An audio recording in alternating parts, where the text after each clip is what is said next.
goodness. Good morning, everyone. And it is August 5th, 2022, and it is a Friday? Friday. It's a Friday. It's Friday. The Friday Post-it is out. Yes, it's a Friday. Ooh, okay. It's a garbage day. No, it's recycling day. Today is recycling day. So yeah, like, we can take out some trash if you want. No, all right, it really is recycling day. We'll be right back after this intro.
That'll wake you up. That'll wake anybody up. That's the goal. Yeah, because I noticed that everything was at zero until we started hitting all that music, and then now everybody's showing up. Right? So hello everybody, welcome to another edition of your favorite show, TR2TV. Completely coincidental. I really love that. I love the way that came out. I swear. So hello everybody. Welcome to another episode of the vlogs. It's like it's another Friday. It's another trying to get the office back down to 80 degrees. It's like I hate this weather. But yes, so everyone is slowly trickling in right now. I know that Mike Jimmy is at a convention this weekend. He's at a convention this weekend, so he will not be joining us in the chat. It's like I was just really excited because it's like he's at a convention where they're at a legit castle. I know, right? And it's like, and the unfortunate thing though is that he was supposed to have copies of Tall Tales there, but he won't get them back from the printer until Monday. But luckily, Europe is full of castles, so maybe I really will, get a picture once of Tall Tales being sold in a legit castle. But before we go on with that, hello everyone. My name is Daphne Lage, and I am a cartoonist, illustrator, and comic book artist from New York. I have been self-publishing comics since 1992, and I am known for the Coming to a Castle in Europe near you. I am known for the funny animal fantasy adventure Tall Tales, which, yes, I will be, oh my God, this Saturday, I will be finally beginning to fulfill this campaign.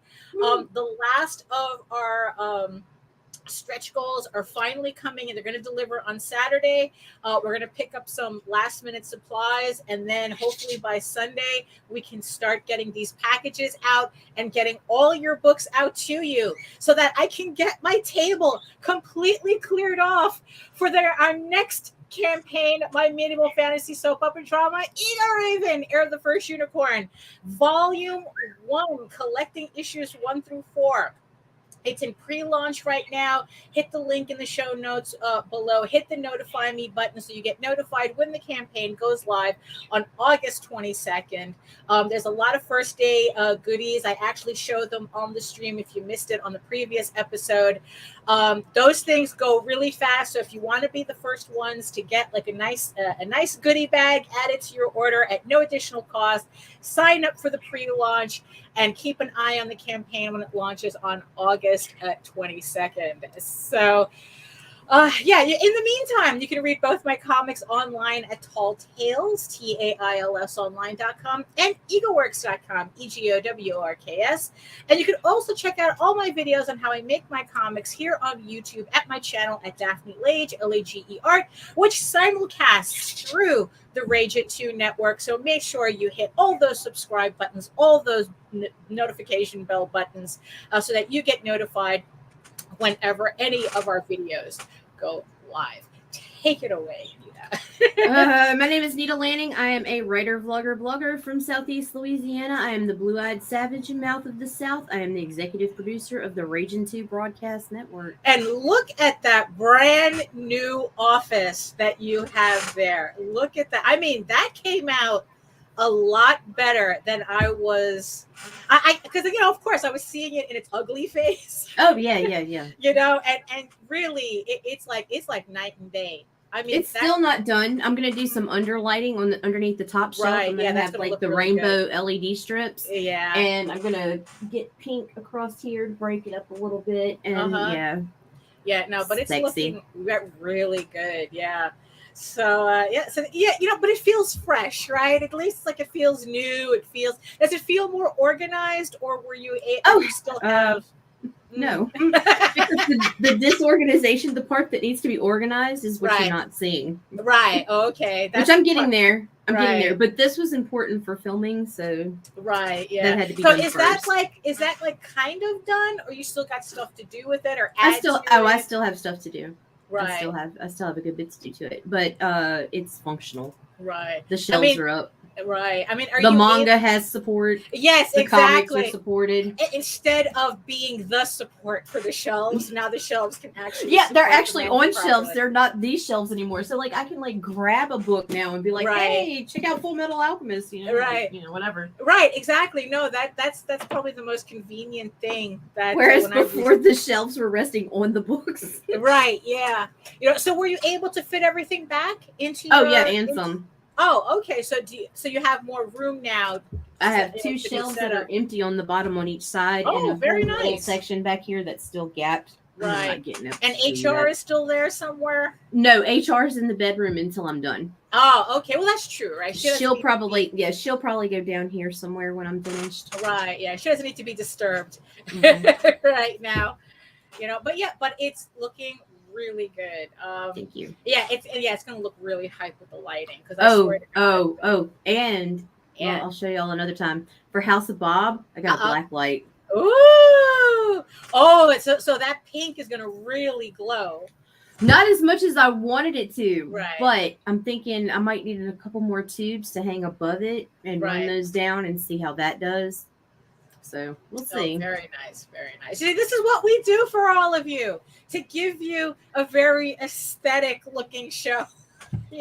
This is what YouTube does to us. It makes us, think about what does our background looks like, what everything looks like, and the lighting especially. It's like, who knew? I would have never thought I would have spent money on specialty lighting just for YouTube, but no, for real, it works really well even for artwork. So who's joining us in the chat today? So far we have Tanner and Will. Oh, hello. I'm going to be posting links in the comments today because I did not get to the show notes yet. Right. Okay. So Mike, and like I said, Mike Jimmy is usually posting links, but again, he's away selling comics in a castle in the How cool Netherlands. is that? So I mean, it's like, yeah, it's called Castle Fest, and if you look it up online, the thing is crazy. It's kind of like a combination comic book show, writers festival, Renfest Renaissance Fair, and Coachella all at one. All in one. I mean, it has a concert stage and everything. The thing looks insane. And I go, Europe, why are you so cool like that? You know? So I think that the closest that we came to going to a convention that was that cool was when a friend of ours started doing Eternal Con. He started putting together these shows, and it was inside a museum. And it was just like really cool. Like there was one, there's a photo on my Facebook where our table, I guess you can't see it from the angle, but like my table was literally across from a replica of the atom bomb that they dropped in Hiroshima. And I was just like, oh, well, this is awkward. But the thing is, I was like that was like part of like, oh, this is like really intense and cool and stuff like that, and I actually miss it. Unfortunately, he had to move. Like the show grew so large that he couldn't hold it in the museum anymore. But I kind of miss that atmosphere. There's something really creative about that atmosphere of holding a comic book convention in a place like that, as opposed to like, I don't know, like a regular convention center. I don't know. It adds to it. It makes it more fun. So I see you 6 people who are watching us from regions beyond. Thank you for showing. Thank you for showing up to watch our little show. And yes, and we will be discussing the topic for today, which is better for you, Kickstarter or Indiegogo. On our last vlog, on our last episode, our heroes had a question from the chat that we were more than happy to answer. If it wasn't, it's like, but we had an interview with Mark Torres. She said, why don't I keep confusing him with Mike Jimmy? Mark Torres on his book. And if you missed that, you can go check out the replay.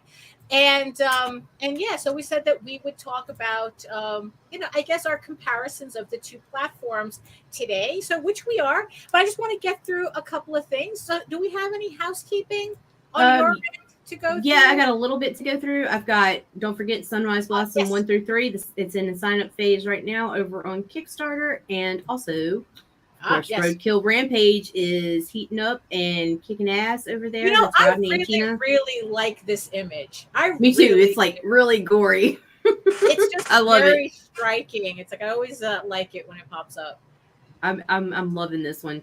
It is live right now on Kickstarter, and so head over there and check them out. And that's it for right now. Right. Okay. And you know what? And that's the thing too. I'll do this one. So just like if you have any questions or you want to talk, you want to hear us talk about something, a topic that you want us to touch on in the chat, yes, you can contact us. You can email us at raginabc@gmail.com. If you have a question, if you have a comment, or you have an idea for for a topic, or you want us to address something, just email us, and Nita will take care of that for you. And most likely we will talk about it on the show. It's like, why not, right? What are we here for, right? I have a mail call today. Oh, well then let's see that. Yeah, exactly. Actually, this is not a Kickstarter, but on one of the previous shows, and I know for a fact on one of my Wednesday streams, I was talking about a lot of like the furry books that I remember seeing when I was running around in fandom back in like the 90s. And realizing that a lot of these books that I remember reading, how many of them are not going to see reprints, or I'm probably never going to see reprints of them. because I don't know, for one reason or another. And I had ended up getting rid of a lot of my collection because I go, oh, you know, they'll reprint it. I don't know why. I guess, you know what, that's the thing with being a self-publisher, right? It's like you're so used to doing things on your own and doing things a certain way that you think everybody thinks the same way. And I got rid of a lot of comics based on that idea. But it's like, oh, I'll pick up a trade paperback later, you know? No, it's like, and what happened is like a lot of books that I remember reading literally fell to the wayside because there was no way I could get copies of them again. Well, that's what I thought.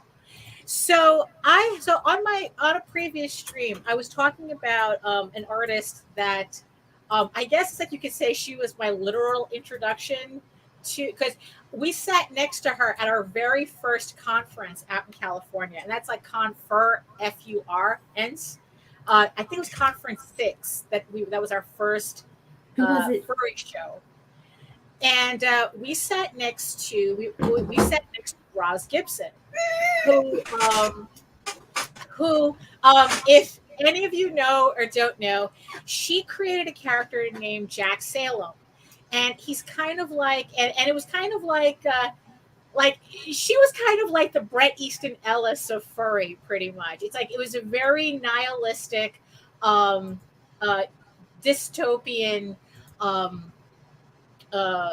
setting, a story that she was writing about this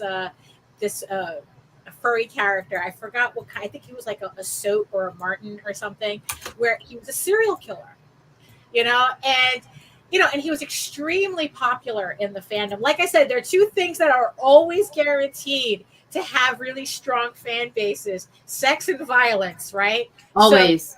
So this was definitely in the violence part of it, and it was very popular.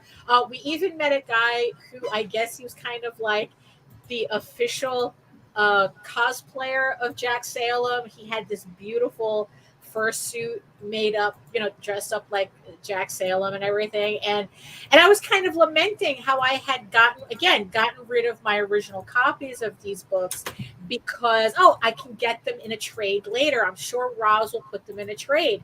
And I never followed up on that. And I kind of was just assuming that because I never seen it. Yeah, I think so. It was something like that, right? Thank you. The wise old fox has spoken. Right. The gray muzzles are calling in today. They're representing. The gray muzzles are representing today. And someone had told me on the chat that, oh no, Roz Gibson just recently did a Kickstarter for a Jack Salem trade. And I go, where? And they sent me the link. And and it's like, and it seemed like and that's the thing, she had done a trade paperback for recollecting the work that she had done back in the 80s and 90s, a couple of Jack Salem stories. And I had just missed the end of the campaign by a couple of days. I was so pissed. Like, the campaign was done. And I was like, how did I miss this? It's like it never came up in my feed or whatnot or whatever. But she did well for it. So I contacted her going, hey, Roz, it's like, do you still have copies of can I still get these Jack Salem books? And she goes, absolutely. So I sent her what I wanted. She sent me an invoice. So I'm going to be getting those Jack Salem trade paperbacks soon. So I'm very happy with it. I'm trying to see if maybe we can get her on the show to talk about it. But, but we'll see. It's like, I won't fangirl. Yeah, exactly.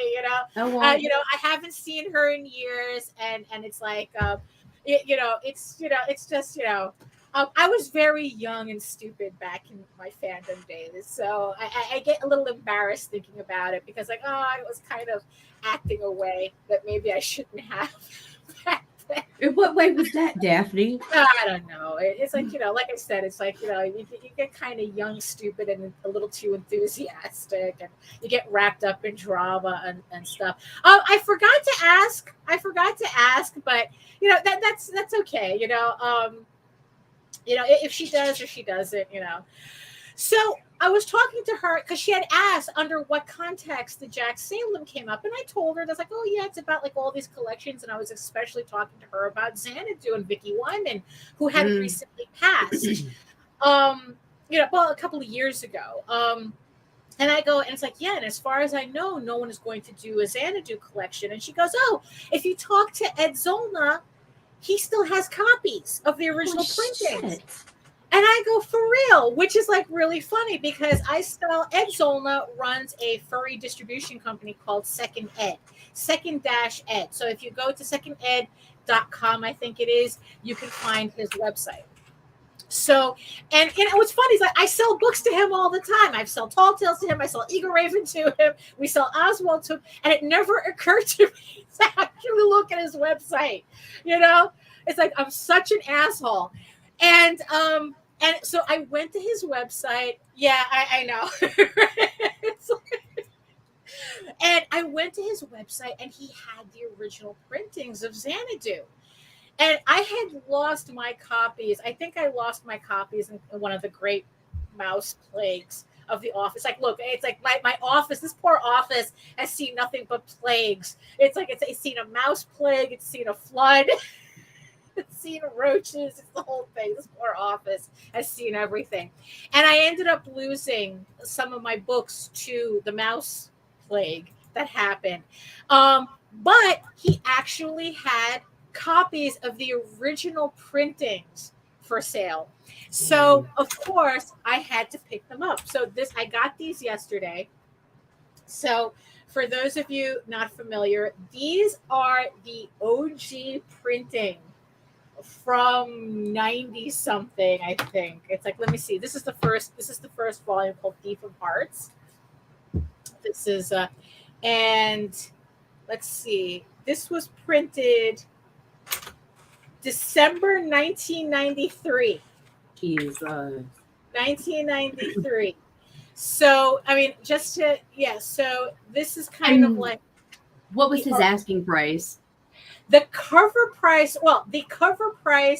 back in 93 was $12.95. I think I paid $20. You know how much they want for it right now on eBay? What? Low end? What? $92.59. I'm like, fuck you. I got you. Right. Yeah, no. You can go to edzollner.com and pick up. He still has copies of the OG printing. Here's one for $157.49. Right. No, it's completely unnecessary. So here's some more of her artwork. Jeez. That's it's really like OG, furry. It's really like, I mean, like this is the stuff that really got me into fandom. I mean, it's like actually, it's like, yeah, because it's like I got into fandom through fanzines.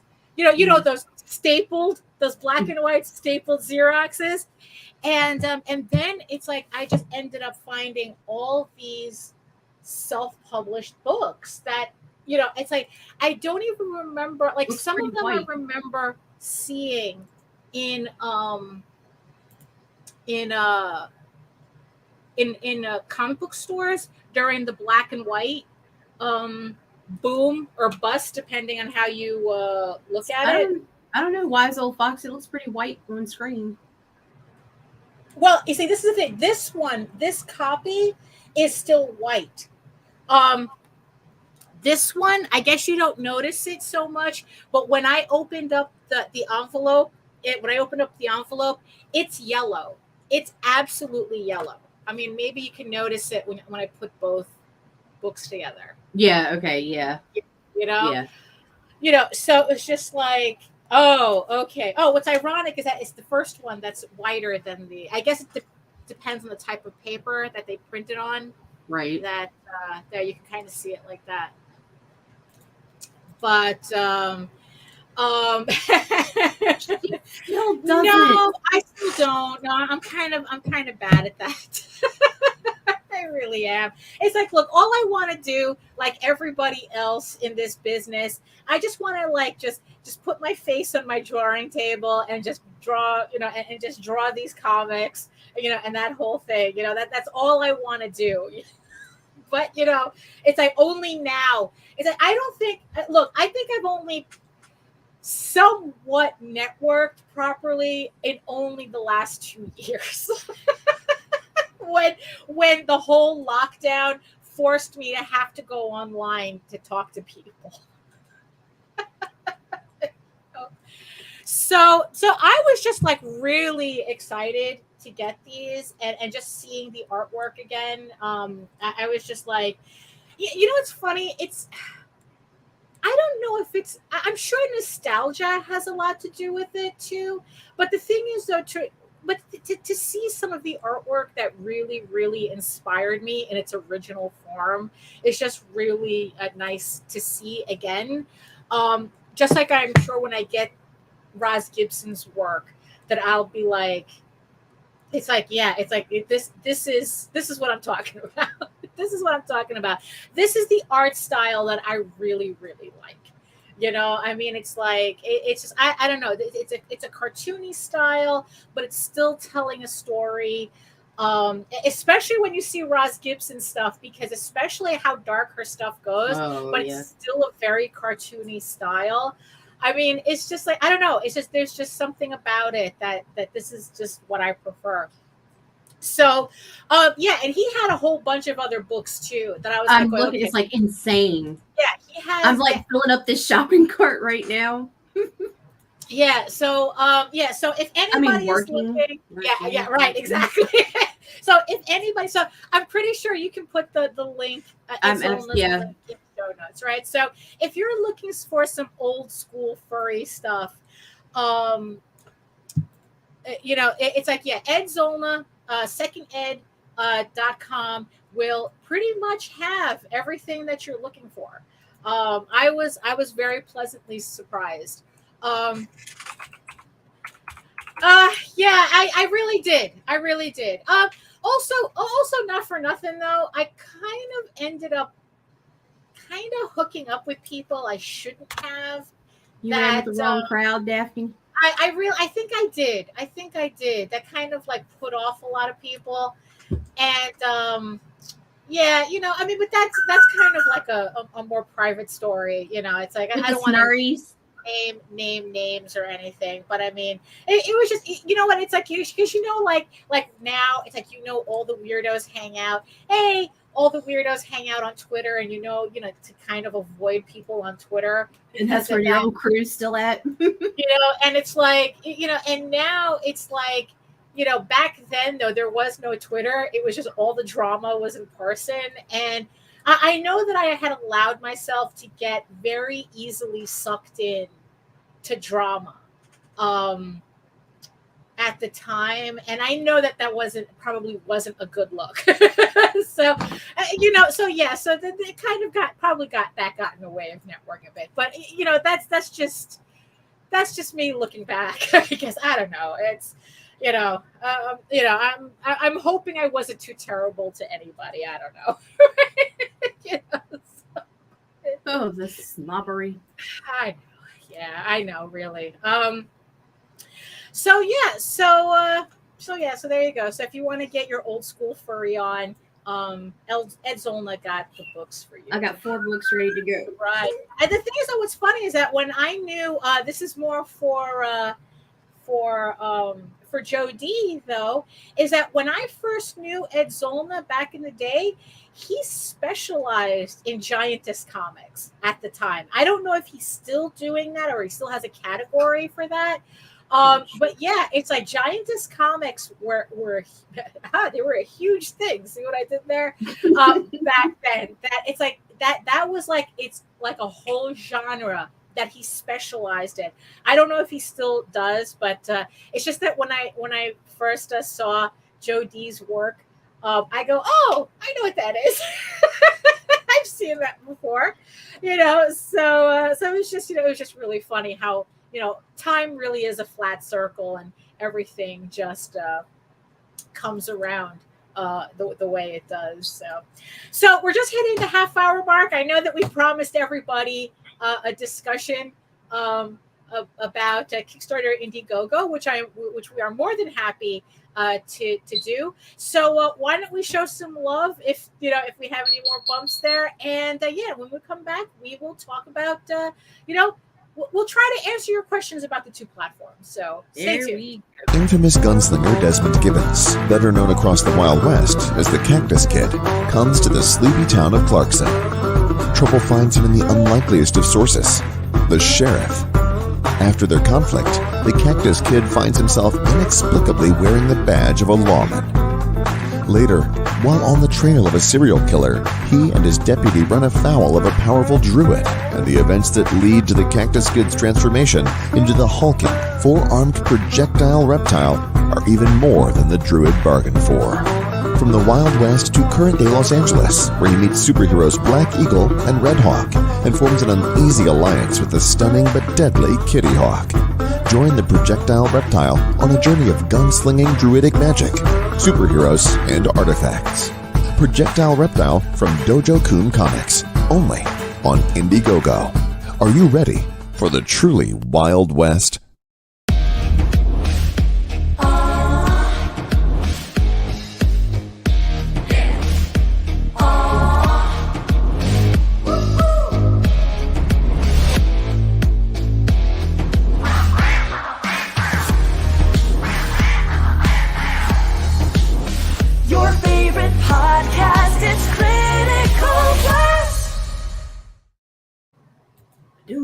Damn, we're back. So, so like I said, it's like 82 degrees in the office right now. So I'm putting a fan on. I don't know if you can hear it. If it's too annoying, I'll turn it back off. But it's like I said, I just really am not a summer person. So like we said on our last show, on our last vlog, somebody had asked in the chat which we preferred, Indiegogo or Kickstarter. And, we figured that was a good question that we should answer, but we wanted to answer it when we had the time to really delve into it. So that's why we saved it for the Friday show today. So for everybody who is thinking of doing a campaign, in our case, if you have a comic that you want to crowdfund or whatnot, you have a choice of several platforms. But the ones that are pretty much predominant on everybody's minds, like you have Kickstarter and you have Indiegogo. Right. And when we get asked which is better, right, here's the thing. The real answer to that is that it depends, And it's not that we're one over the other. There is no blind choosing which one.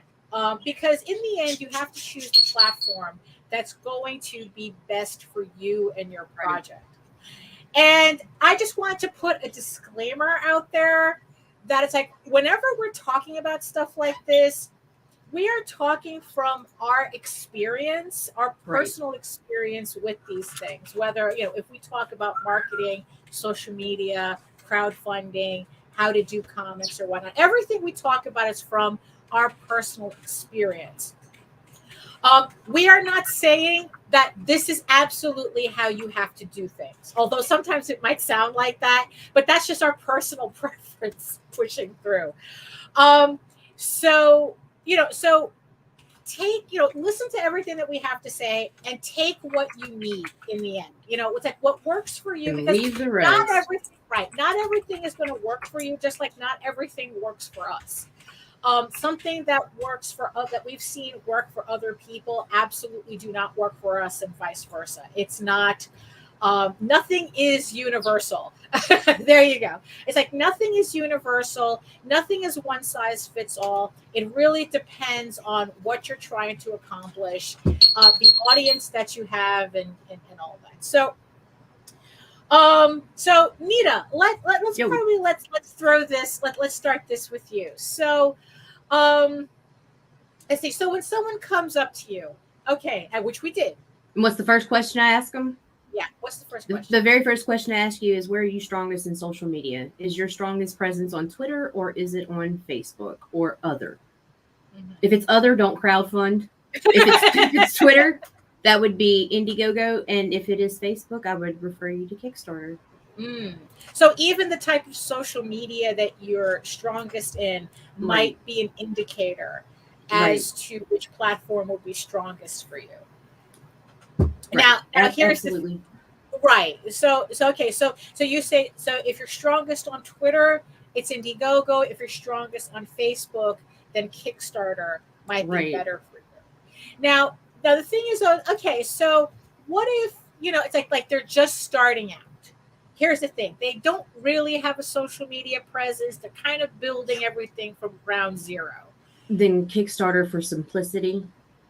And also, if you're just starting out, a lot of marketers have high profiles on Facebook.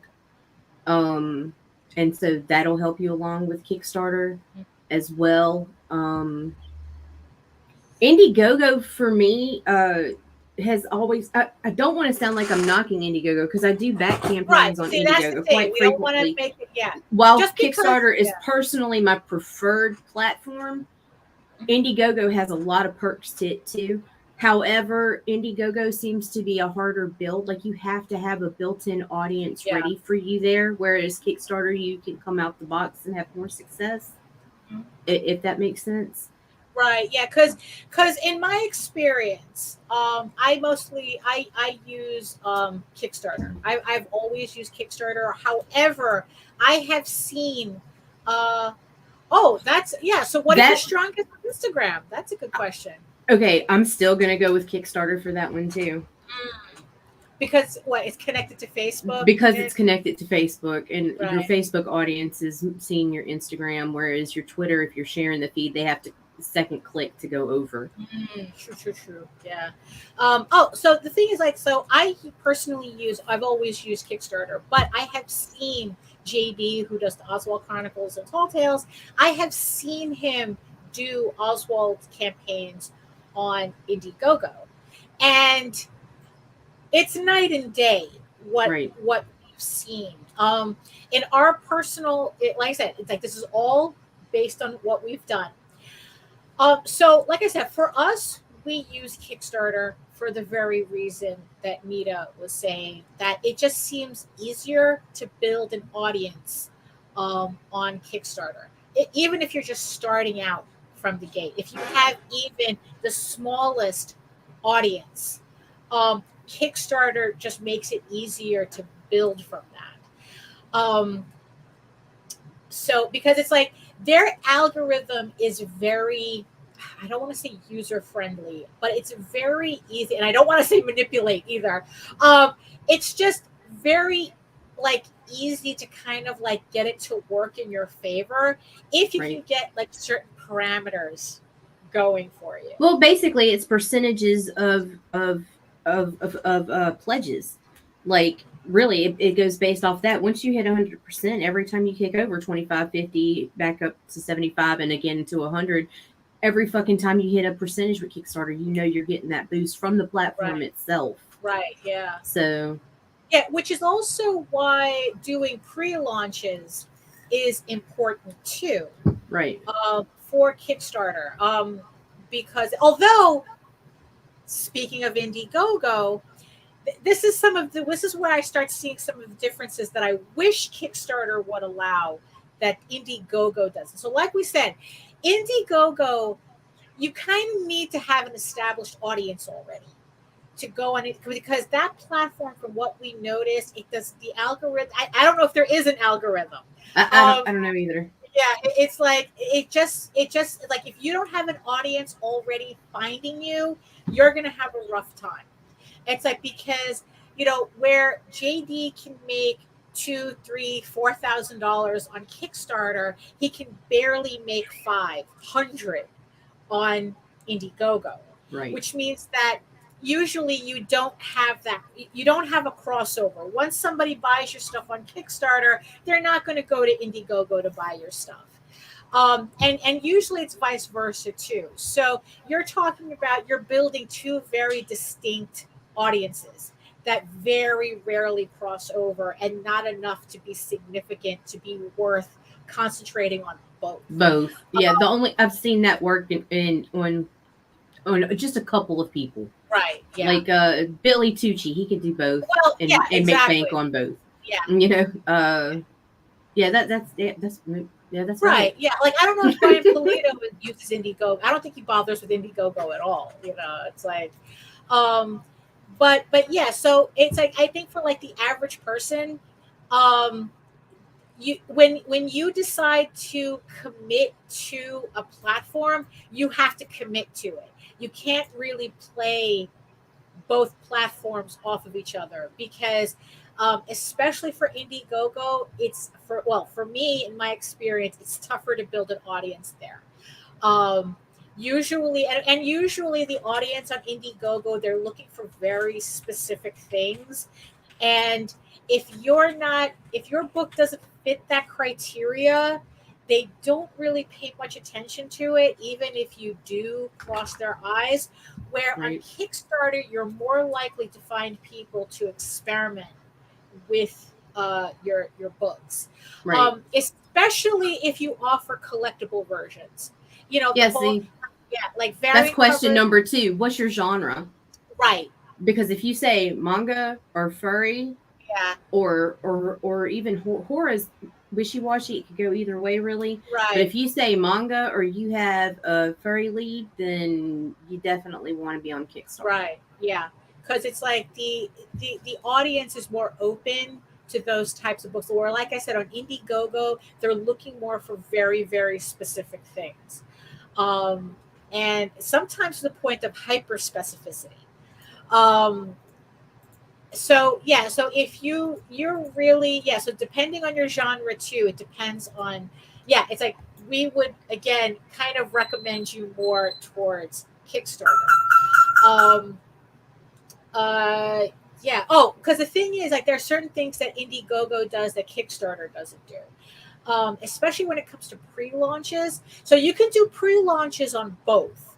Right. But what I like that Indiegogo does that Kickstarter doesn't is that it actually allows you access. From what I've heard, I haven't seen this myself, but I have heard people say this, that Indiegogo actually gives you a list of the people who pre-sign up for your campaign. Well, it does. It says it's in your mailing list. Right, exactly. Right.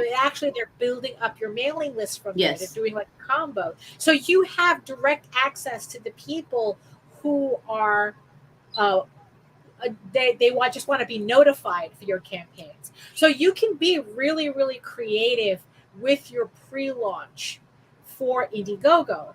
You also are given a whole page, whereas Kickstarter, you just get a card. On Indiegogo, you can scroll down. You're given a whole page That's true. You can kind of put in like little details and more graphics or whatnot. You can kind of give like a real appetizer. Video.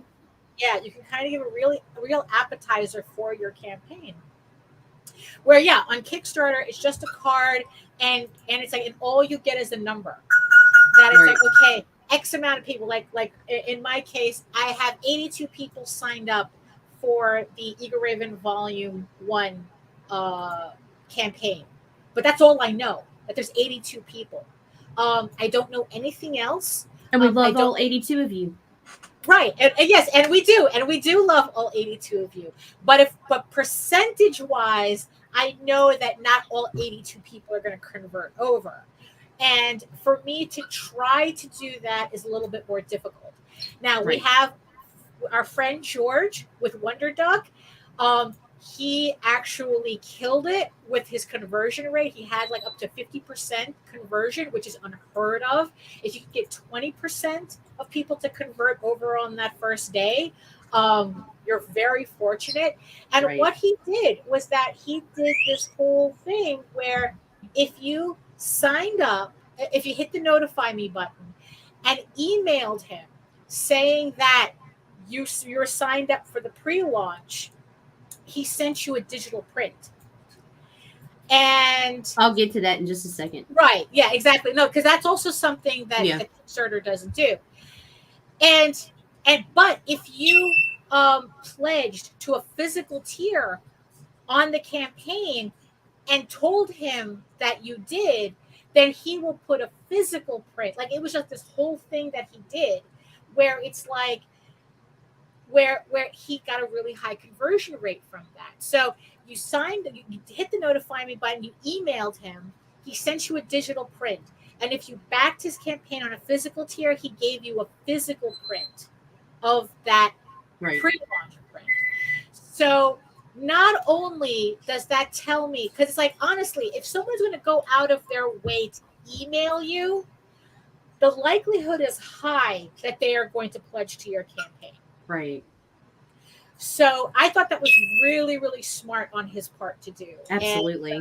And we're all stealing the idea, although I haven't. But I know I'm already seeing people, We're sharing his wisdom with the world. Exactly. Just like ours, we're sharing all the wisdom. Everybody, if it works for you, So this is the next question. Is it correct that Indiegogo never stops? I could get an order months after the campaign is done. So if you can clarify that. Okay, so what that is after the campaign is done with its live, if you had a set goal or it's not a set goal. What is it, Daphne? Where it has fixed goal, and you've met that goal, you're allowed to go in demand. You can stay in demand as long as you're willing to give Indiegogo a percentage. So you can run it basically like a store if you wanted to, which is another great option that Kickstarter should offer. Right.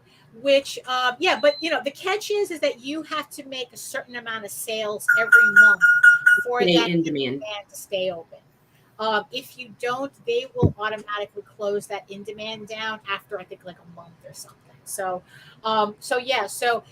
it is interesting to see them like, oh, you have pretty much a store. Where on Kickstarter, the option they have for that is something called Backer Kit, which is a completely separate company that you have to kind of incorporate into your Kickstarter.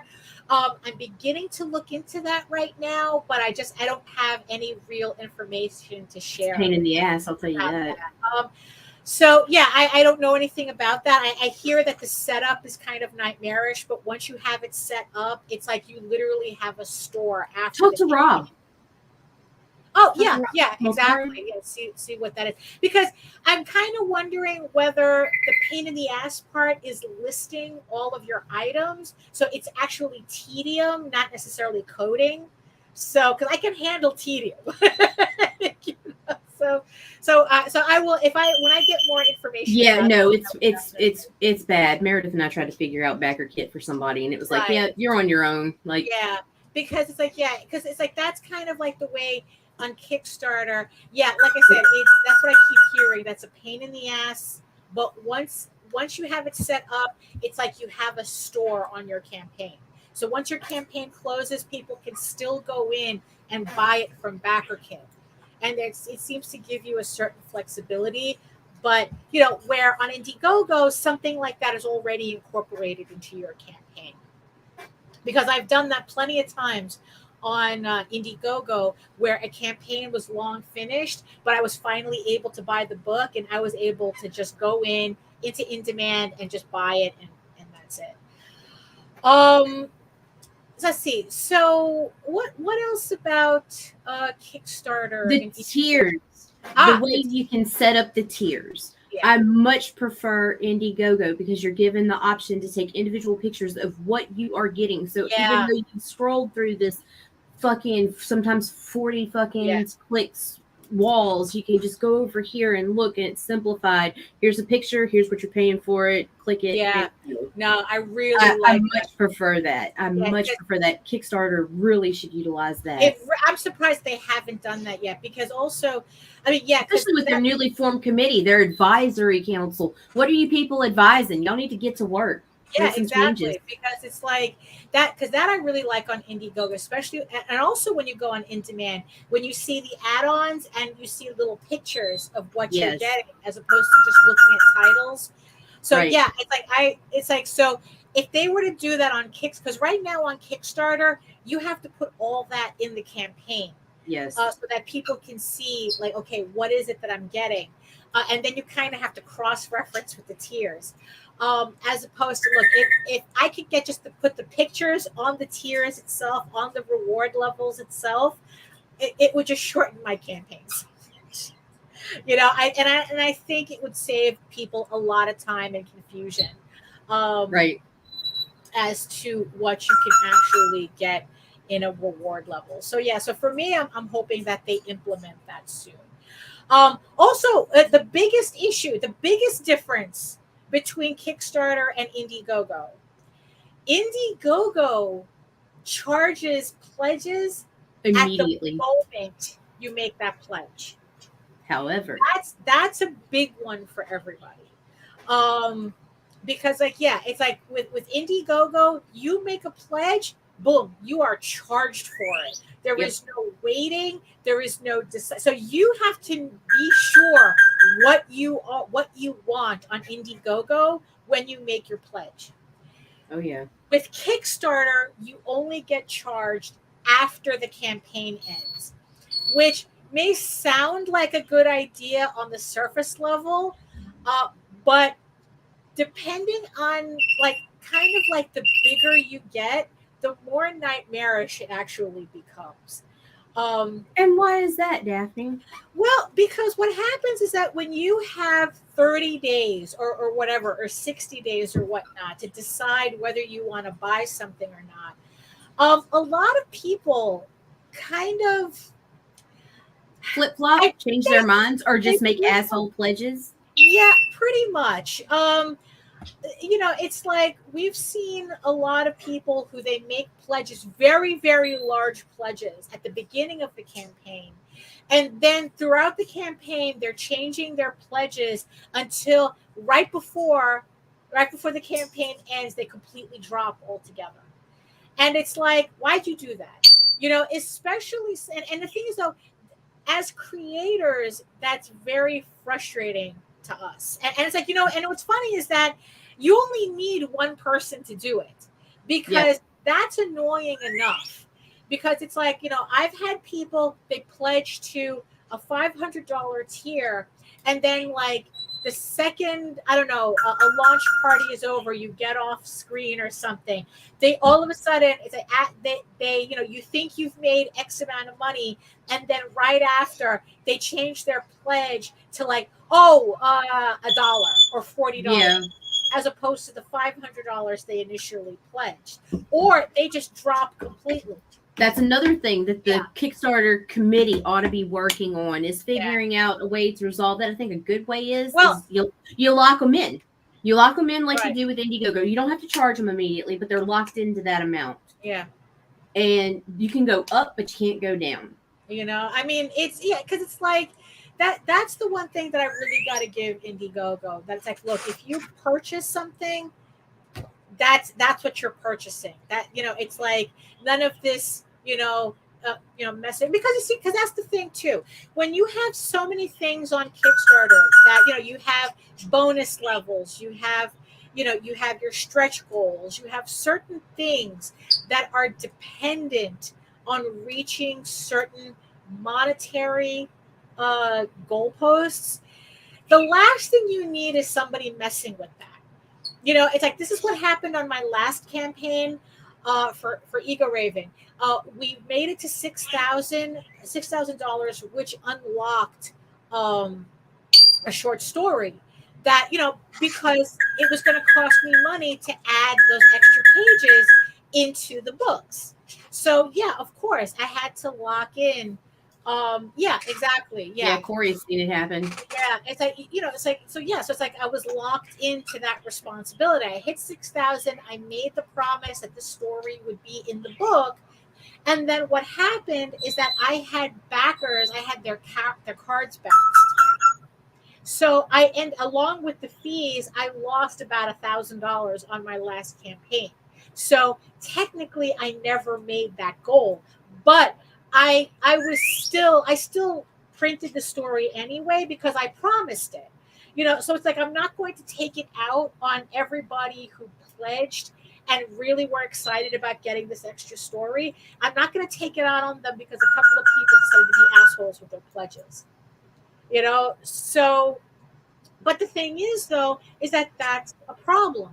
It's like we all remember, was it Brian Sanderson, the author, who ran like $40 million on Kickstarter, and someone was kind of doing the math on it, that the amount of dropped pledges, like if his percentage of dropped pledges were the same as the smaller people, he was going to like Brian Sanderson was going to lose about $10 million right just in dropped pledges. You know, and the thing is though, when you're making 40, that it doesn't matter. Doesn't matter, right? But when you're making 40 million, but when I'm making $6,000 and I lose $1,000 in pledges, big deal. That hurts. Yeah, you know that's the thing. So that's something I think if there was like the biggest con to watch Kickstarter, that would be it. It's that. And some people do it just to be trolls. Like there are backers. There is a list that marketers have behind the scenes of names. We literally have a list of people. If they'll get in there, your opening week, and they'll pledge your highest tier. And your final week, they drop you every time. Never fails. Yeah, you see, and that's the thing too. We know who these people are that do it. That's the thing, you know. So, but here's also what I learned recently: Kickstarter is beta testing a block button. Good. They're finally beta testing it. So now it's just seeing when they roll that out for everybody.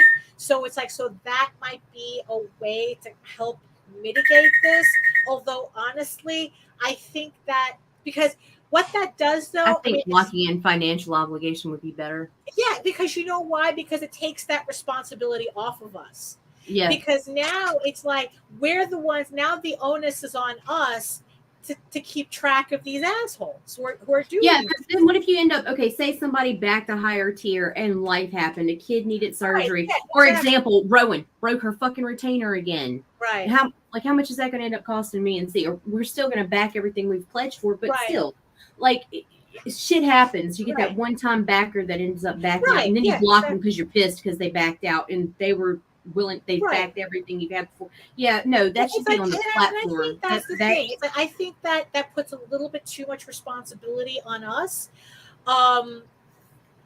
You know, and where I think follow they have a better way of following the pattern behavior than we do as individuals. Right, exactly. Exactly. So as much as I wanted this button, it just opens up a whole new can of worms for us. Right. It just would have been easier if they just charged everybody up front. I mean, I swear to God. I mean, I don't know why it's that difficult for them to do that. So if there was anything to watch out for, it's that. However, as much as it has affected me, I think that for me, the benefits of Kickstarter outweighs the annoyance of those lost pledges. And that's the ease of building the audience. Right, exactly. Like, you really. know, that I think that, you know, that in the end, it's like, if that's kind of the worst I have to deal with, then it's like, yeah, because it's like, as much as, you know, like Indiegogo, oh, you get the money up front, it requires too much to get to that point. You know, you have to have your audience. It's like you have to have a foundation already to bring. You have to have a mailing list. You have to have like everything set up. That Indiegogo is the final goal, where with Kickstarter you can build from it. So for me, getting annoyed by people who drop their pledges or mess with my pledges, you know, it's like, yeah, it's like, okay, fine. You know, you don't count your chickens before they hatch. You know, it's like, don't count on money from Kickstarter until the end of the campaign. But the thing is, though, it's like, it's set up for you to worry about it. You know, I mean, it's like, okay, if I see a name from somebody who I know, you know, has a pattern of dropping pledges, then whatever number I see there, I have to mentally, you know, could be. I mean, yeah, maybe. You know, I mean, that I guess that's a chance too. That, yeah, because it's like, yeah, there are campaigns that don't fund, and then you have to Probably. I don't know what the logistics is Happens behind. on Indiegogo too. They just refund. Yeah, exactly. I mean, I don't know like how that works, but true. But it sounds logical. Oh my god! Right, right. I've had people forget. Right? Yeah, yeah, for real. I mean, it's like I really do suspect that that's what happens. That they want to see you fund on stream. And it's like, and here's the thing too. It's like, and I've heard that a lot too, where people do those fake funds, because they actually think they're helping. Well, some do. Some actually think they're helping by boosting the morale for the campaign or whatever. Yeah. But some do it for selfish reasons, because the super backer title on Kickstarter is something that everybody strives to have. They can boast and brag, oh, look at me, I'm a super backer. Right. They can back that campaign, turn around and back out, and that pledge still shows towards their previous pledges. Right. Yeah. Just like the final amount we raise still shows everything without the dropped pledges. So when you go look at a Kickstarter, it just shows you how much was raised during the campaign, not the final amount that was actually collected. So that's kind of annoying to me too. But yeah, it's like the whole, like, they think they're helping you. There was an incident where we kind of suspect somebody seeded a campaign just that happens to jump, just so that the algorithm can pick up on it and hopefully push it out. But then they pulled the pledge later. Like that was like the only reason they pledged was to push the algorithm. But and the thing is, though, you're not helping us. All you're doing is adding to our neuroses. Where it's like us creators putting our stuff on Kickstarter and this whole gamification of this crowdfunding platform. They're both a pain, John. They both are. Yeah, they really are. It makes us neurotic enough as is. And it's like, and it's like having to deal with people who think that they're being helpful, by making our pledges go like this throughout the. It's like, no, don't do that. No, you're bouncing on a waterbed and we're nauseated. Right? Yeah, exactly. It's like, chill with that excitement on the live stream. It's like, look, I would like to fund on that's always fun, but I would rather you pledge because you're serious about getting the book, right? That you want to read, because in the end, that's what's important to me. So I guess like I said, to sum it up, because we're just hitting the top of the hour, to sum it up, Kickstarter, Indiegogo, pick your real poison. Answer, it depends. Yeah, pick your poison. If you have the audience that will follow you to Indiegogo, then that might be the better by all place means. For you. But if you're just starting out and you're still trying to find your footing, that's another show, Nick. Oh, that could be a completely another show, because there's already 2 incidences of people crowdfunding on their own websites, but and both of them using very different approaches. And honestly, I think on people of our scale, that's not quite feasible for everybody. But I don't know. Also, to kind of add to the mix, BackerKit itself has created its own crowdfunding platform, because when I went to the website the other day to check them out, they were already running their own crowdfunders on there. So, and I know that, I know, right? And I know that one of the people that I'm referring to who are crowdfunding on their own website, that they're using BackerKit as a foundation for that. Well, so, cool. That could be a completely different conversation. But I'm sure there are people in the chat who have their own ideas about Indiegogo and Kickstarter and whatnot. But here's the thing, though.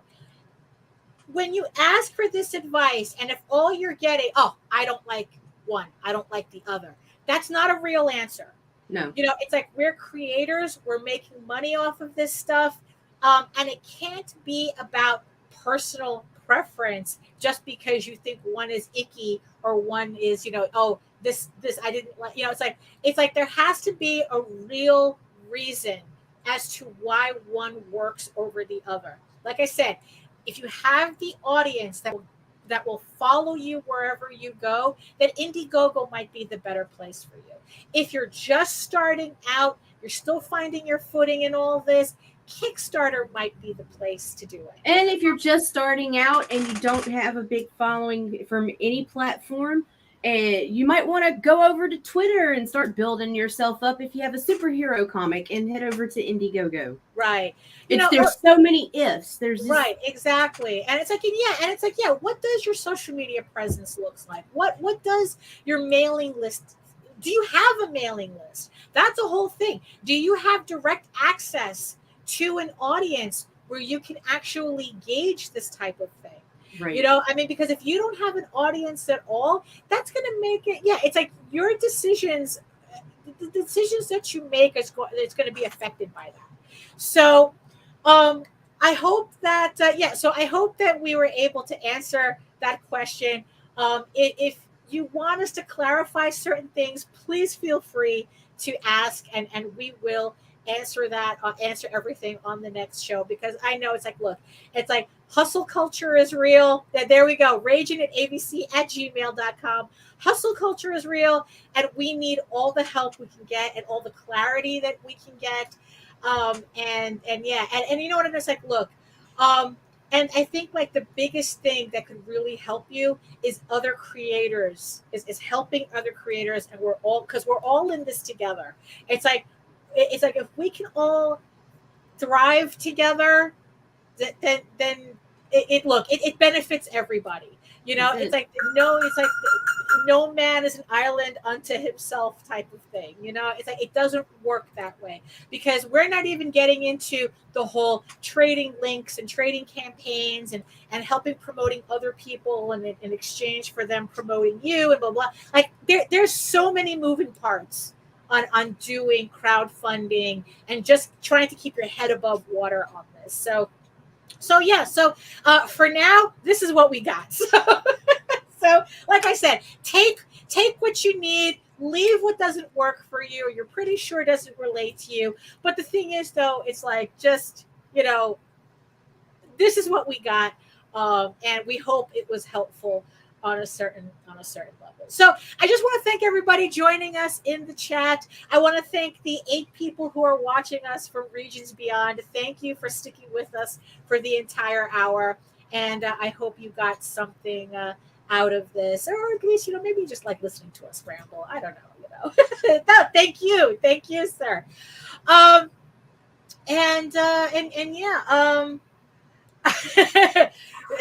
Journey. That would be like a 4-part special. Yeah, I know that's a whole documentary series. But we can work on that, Daphne. Yeah, it's like that'd be something. It's like, like what does it take and all that. But that's a whole other thing. Thank you. Flattery gets you everywhere, Nicholas. Absolutely, Nicholas. Thank you. So on that note, Nita, any last words? I'm good. You're good? Okay. I'm good. Yeah, because it's Friday. I'm sweaty. And I still got stuff to do. So thank you so much, everybody, for joining us. We'll see you on Monday for another episode of the Ragin. So do we have anybody coming in on Monday, or what do we got for Monday? What's Monday's date? The 8th? I think. I don't know. I'm not staring at it. Nina. Oh, there you go. So Nina is coming. We're going to talk to her about Sunrise Blossom and her Kickstarter. I think she's on Kickstarter, right? So yes, ma'am. Because she's also done both. I think she's both done. So we can ask her what's the difference. What difference and why and why. That's true. So there we go. So you can continue this conversation. So on that note, if you want to see more of my work, read more about me and my comics and whatnot, you can head on over to my main portfolio site at egoworks.com, EGOWORKS. You can find links to all of my galleries and social media sites, but I mostly post to Facebook. That's where my audience tends to be. If you are into seeing sketches and current work in progress and anything new that I come up with, I also do a twice weekly a stream exclusively to Facebook. It's just me working for an hour on Tuesdays and Thursdays at 2:00 every day. It's just a music stream, and I'm just working. But I do watch the chats. If you want to drop in and say hi, I will acknowledge you. So check me out there as well. And you don't have to send a friend request. Just sign up. Just follow the page. All my posts are open, so you don't have to send a friend request because I suck at keeping up with those. So just giving everybody a heads up. Also on EcoWorks, you can read the first 5 issues of Eagle Raven, Heir of the First Unicorn, in its original black and white format. If you want to check out the series before you support it on the full color remastered versions on Kickstarter. But if you prefer your fantasy to be more of a Lord of the Rings type of adventure, you can head on over to the link at Tall Tales, TAILS online.com, and read the first 20 issues of Tall Tales for free. And speaking of newsletters and mailing lists, sign up on either of these pages. It goes to the same link. You can sign up for my newsletter, where I've been sending up a weekly newsletter building up to the Eagle Raven Volume 1 campaign, where you can also download. I give you $40 worth of free comic PDFs to try out. Try out Tall Tales, try out Eagle Raven, try out the Oswald Chronicles, just for signing up and reading our newsletter. You know, it's like you can unsubscribe at any time, but you know, I hope that you stick around. So and always remember to like, subscribe, thumbs up, whatever it is you need to do to keep the algorithm gods happy here on YouTube. Hit the subscribe button, hit the notification bell so that you get notified whenever any new shows goes live on the Ragin network, which I also simulcast through, so you also get those as well. So on that note, in the words of the ancients, eat your food, moisturize, and especially in this heat, definitely hydrate. Definitely drink a lot of water because it's killing me here. You know, mind your business and do the work, because when you actually do the work, you never have to fake your accomplishments. We'll see you next time. Bye.